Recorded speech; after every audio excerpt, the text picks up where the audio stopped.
રાજ્ય સરકારના અનેક ખાતાઓમાં ભ્રષ્ટાચારે માંજા મૂકી છે. ત્યારે સૌથી વધુ ભ્રષ્ટાચારની જો વાત કરવામાં આવે તો શહેરી વિકાસ, મહેસૂલ અને ગૃહ વિભાગના અધિકારીઓ જે ભ્રષ્ટાચાર કરતા હોય તેવા આંકડા સામે આવ્યા છે. ત્યારે હવે સરકારની છબીને સુધારવા માટે અને ભ્રષ્ટ બાબુઓને ઘર ભેગા કરવા માટે મુખ્યમંત્રી ભૂપેન્દ્ર પટેલે ઓપરેશન ક્લીન હાથ ધર્યું છે. ત્યારે શું છે આ ઓપરેશન ક્લીન અને કેટલા લોકોને દાદાએ આ ઓપરેશન ક્લીન હેઠળ ઘર ભેગા કરશે તે જોઈએ આ અહેવાલમાં. નમસ્કાર, હું મયુર મેવાડા. આપ જોઈ રહ્યા છો નિર્ભય ન્યૂઝ. ગાંધીનગર, સુરત જમીન કૌભાંડ હોય કે પછી રાજકોટ ટીપીઓ ગેમ ઝોન અગ્નિકાંડમાં ભ્રષ્ટ ટીપીઓ હોય, આ તમામ ભ્રષ્ટાચારીઓને કારણે હાલમાં તો ભાજપની શાખ બગડી રહી છે. ત્યારે હવે આવા જ ભ્રષ્ટાચારીઓને સાફ કરવા માટે ભૂપેન્દ્ર દાદાએ ઓપરેશન ક્લીન શરૂ કર્યું છે, જેમાં દાદા જોડે ભ્રષ્ટ અધિકારીઓનું એક આખું લિસ્ટ છે તે પહોંચ્યું છે અને તે લિસ્ટના પ્રમાણે દાદા એક બાદ એક તમામ ભ્રષ્ટ બાબુઓને ઘર ભેગા કરવાના મૂડમાં દેખાઈ રહ્યા છે. ત્યારે સીએમ ભૂપેન્દ્ર પટેલ દ્વારા ઓપરેશન ગંગાજળ દરમિયાન હજુ પણ 100 જેટલા સરકારી નોકરીઓમાં ફરજિયાત નિવૃત્ત કરવામાં આવશે તેવી પણ વાત છે તે સામે આવી રહી છે. ત્યારે મળતી માહિતી પ્રમાણે જો વાત કરવામાં આવે તો આ અભિયાનમાં આગામી 2 મહિના સુધી ચાલશે તેવું પણ દેખાઈ રહ્યું છે, કારણ કે ઓપરેશન ગંગાજળ હેઠળ અત્યાર સુધીમાં 11 અધિકારીઓને સસ્પેન્ડ કરવામાં આવ્યા છે, જેમાં 5 અધિકારીઓ વર્ગ 1ના છે અને 6 અધિકારીઓ વર્ગ 2ના છે. સીએમઓ દ્વારા લગભગ 100 જેટલા અધિકારીઓની યાદી છે તે તૈયાર કરવામાં આવી છે, જેમાં ગૃહ વિભાગ, મહેસૂલ પંચાયત વિભાગ, શહેરી વિકાસ સહિતના જે આ વિભાગો છે જેની અંદર ભ્રષ્ટાચારે માંજા મૂકી છે અને આ તમામ અધિકારીઓનું એક આખું લિસ્ટ છે કે જે દાદાને પહોંચાડવામાં આવ્યું છે. જ્યારે સરકારી બોર્ડમાં કોર્પોરેશન, નગરપાલિકા અને નગરપાલિકાઓમાં જે સામેલ થતા હોય તે તમામ લોકો સામે હવે દાદા છે જે પગલાં ભરશે અને આ લોકોને ઓપરેશન ક્લીન હેઠળ સાફ કરવામાં આવશે. અહીંયા એક એવી પણ વાત સામે આવી રહી છે, જે મોટા પ્રમાણમાં ભ્રષ્ટાચાર થતો હોય તો તે રાજનેતાઓની મિલીભગત વગર શક્ય નથી. એટલે કે કહેવાય છે કે જ્યાં બી સૌથી મોટો ભ્રષ્ટાચાર થતો હોય છે ત્યાં કોઈ પણ નેતાનો પાછળ હાથ રહેલો હોય છે અને એટલા માટે જ કહેવાય છે કે રાજનેતા વગર કોઈ પણ મોટો ભ્રષ્ટાચાર થવો શક્ય નથી અને કોઈ પણ ગમે એટલો મોટો અધિકારી હોય, જો તેના ઉપર કોઈ રાજનેતાના 4 હાથ ના હોય તો તે અધિકારી ભ્રષ્ટાચાર કરી શકે તે શક્ય નથી. જો કે ભાજપ સરકારે પોતાની છબી સુધારવા માટે અનેક અધિકારીઓને ઘર ભેગા કરવાની કવાયત છે તે શરૂ તો કરી છે. દાદા આવા અધિકારીઓને ઘર ભેગા કરવાની શરૂઆત પણ કરી દીધી છે, પરંતુ શું માત્ર અધિકારીઓને અને જે આ ભ્રષ્ટ અધિકારીઓ છે તેમને ઘર ભેગા કરવાથી દાદાની છબી સુધરી જશે? કારણ કે અનેક એવા રાજનેતાઓ છે કે જેમનું ભ્રષ્ટાચારમાં અત્યાર સુધીમાં નામ સામે આવેલા છે, કે અનેક એવા રાજનેતાઓ છે કે જે મોટા પાયે હજી પણ ભ્રષ્ટાચાર ફેલાવી રહ્યા છે. ત્યારે આ લોકો સામે દાદા શું કોઈ પગલાં ભરશે કે આ લોકો સામે કોઈ કડક કાર્યવાહી કરવામાં આવશે? ત્યારે આવા અનેક સવાલો છે કે જે હાલ તો દાદાની ઉપર ઊભા થઈ રહ્યા છે. ત્યારે હવે ખેર જોવાનું રહેશે કે દાદા આવા ભ્રષ્ટ નેતાઓ સામે શું કરે છે.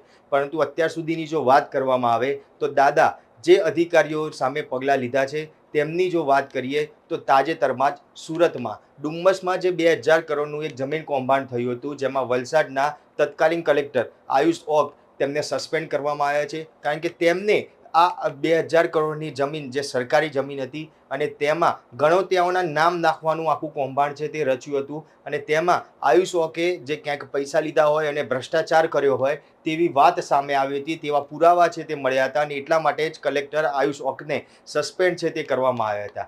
એ પહેલાં જ ગાંધીનગરના ભૂતપૂર્વ કલેક્ટર એસ.કે. લાંગા કે જેમને અબજો રૂપિયાનું કૌભાંડ કર્યું હોવાનું સામે આવ્યું હતું અને તેમની ધરપકડ છે તે પણ કરવામાં આવી અને હાલ તે બાબતે તેમની તપાસ છે તે પણ કરવામાં આવી રહી છે. રાજ્યના નર્મદા અને સહકાર વિભાગની જો વાત કરવામાં આવે તો તેના 2 અધિકારી જે ફરજિયાત નિવૃત્ત કરવામાં આવ્યા હતા, જે એ પછી એક અઠવાડિયાની અંદર જ તે દિશામાં મહત્વનું પગલું ભર્યું હતું, જેમાં 6 અધિકારીઓને ઘરે બેસાડી દેવાનું કામ દાદાએ કર્યું હતું.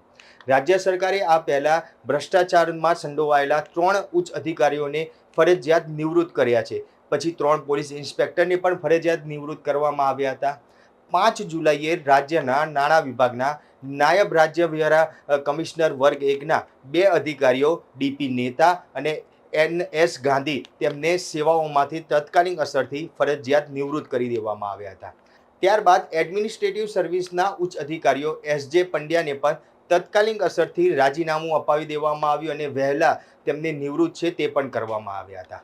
થોડા દિવસ પહેલાં જ રાજ્યના પોલીસ વડા દ્વારા જે 3 પોલીસ ઇન્સ્પેક્ટરને નિવૃત્ત છે તે કરવામાં આવ્યા હતા, જેમાં FM કુરેશી, DD ચાવડા અને RR બંસલ, જે આ 3 PI છે તેમને પણ ફરજિયાત નિવૃત્ત કરી દેવામાં આવ્યા હતા. એટલે કે કહી શકાય કે હવે કોઈ પણ વિભાગ હશે પણ જો ત્યાં ભ્રષ્ટ અધિકારીઓના નામ સામે આવશે અને જો તે નિવૃત્ત થવાની તૈયારીમાં હશે તો તેમને ફરજિયાતપણે નિવૃત્તિ પહેલાં દાદા નિવૃત્ત કરી દેશે. અને તે સિવાય જો કોઈ અધિકારીની જો સર્વિસ લાંબી હશે અને જો તેમનું ભ્રષ્ટાચારમાં નામ સામે આવશે તો દાદા તેમને સસ્પેન્ડ કરવા સુધીની કાર્યવાહી કરવાના મૂડમાં હાલ તો દેખાઈ રહ્યા છે. પણ અહીંયા દાદાના આ નિર્ણયને લઈને ચોક્કસથી એવું દેખાઈ રહ્યું છે કે હવે સરકાર કડક અને આકરા જે પગલાં છે તે ભરવાના મૂડમાં તો ચોક્કસ દેખાઈ રહ્યા છે. પરંતુ અહીંયા બીજા અનેક સવાલ છે તે ઊભા થાય છે.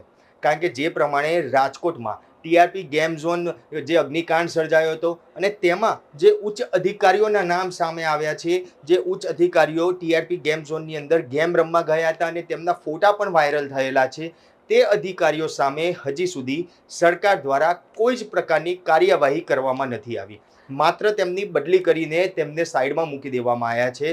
તેમની સામે કોઈ જ પ્રકારના આકરા પગલાં છે હજી સુધી સરકાર દ્વારા લેવામાં નથી આવ્યા. નથી તેમને સસ્પેન્ડ કરવામાં આવ્યા કે નથી જો કોઈ અધિકારી નિવૃત્ત થવાની તૈયારીમાં હોય તો તેને ફરજિયાત નિવૃત્ત કરવામાં આવ્યો. ત્યારે અહીંયા દાદા ઉપર એ સવાલ ઊભો થાય છે કે કેમ દાદા આ તમારી કામ કરવાની નીતિમાં ક્યાંક ફેરબદલ દેખાઈ રહ્યો છે. આ અધિકારીઓને તમે બચાવી રહ્યા હોય એવું કેમ દેખાય છે? આવા અનેક સવાલો છે તે ઊભા થાય છે. શું તમને કોઈ બીક છે કે જો આ અધિકારીઓ સામે કોઈ કાર્યવાહી થશે તો તમારા જ નેતાઓ આની અંદર ભોગ લેવાઈ જશે? ત્યારે ખેર આવા અનેક સવાલો અત્યારે દાદા ઉપર ઊભા તો થઈ રહ્યા છે. ક્યાંક ભાજપનું નામ જે અત્યારે જે ભાજપ સરકારની છબી ખરડાઈ રહી છે કે ભ્રષ્ટાચારના કારણે ક્યાંક ભાજપ સરકારની છબી બગડી રહી છે, તે છબી સુધારવાનું કામ દાદા અત્યારે હાલ તો કરી રહ્યા છે. અને આવા જે ભ્રષ્ટ નેતાઓ છે તેમને જે ભ્રષ્ટ અધિકારીઓ છે તેમને પણ દાદા હવે ઘરે બેસાડવાની તૈયારી પણ કરી રહ્યા છે. પરંતુ જે ભ્રષ્ટ નેતાઓ છે તેમનું શું થશે તે તો હવે આગામી સમયમાં જોવાનું જ રહેશે. ત્યારે હવે દાદાને હવે જે મોડા તો ચોક્કસથી જાગ્યા છે. ભ્રષ્ટ અધિકારીઓને ઘર ભેગા કરવાનું તેમને કામ છે તે શરૂ પણ કર્યું છે. પરંતુ જે રાજનેતાઓ છે તેમની સામે હવે દાદા કેવા પ્રકારની કાર્યવાહી કરશે તે તો હવે જોવાનું રહેશે. તમને શું લાગે છે, દાદા ભાજપની છબી સુધારી શકશે ખરી? કોમેન્ટ બોક્સમાં જરૂરથી જણાવજો અને અમારી નિર્ભય ન્યૂઝ ચેનલને લાઇક, શેર અને સબસ્ક્રાઇબ કરવાનું ભૂલશો નહીં. આભાર.